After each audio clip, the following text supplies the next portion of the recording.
Si est-il l'une des équipes les plus attendues de la compétition et pour son premier match, le Portugal a réussi une entrée plutôt réussie, même si tout n'a pas été simple.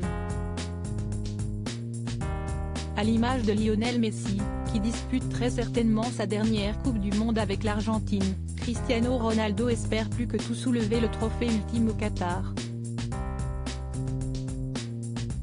Pourtant, la star de 37 ans n'est pas vraiment arrivée dans les meilleures conditions puisque son début de saison est particulièrement chaotique du côté de Manchester United.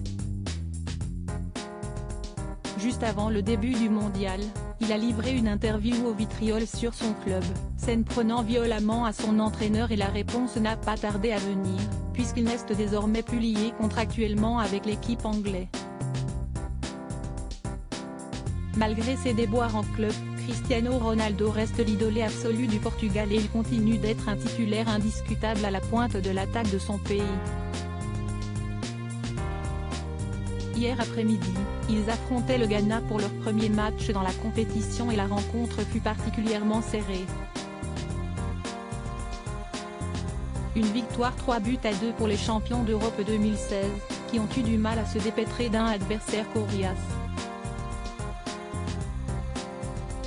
Décisif, le compagnon de Georgina Rodriguez a provoqué un penalty et marqué le premier but de son équipe, avant de faire sa fameuse célébration devenue iconique où il saute en l'air avant de retomber au sol en criant très fort si.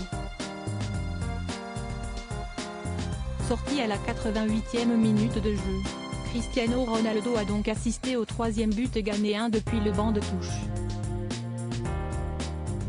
Une réalisation qui est l'œuvre d'Ousmane Boukari et qui a choisi de célébrer son but en imitant au geste près le Portugais lors de sa célébration.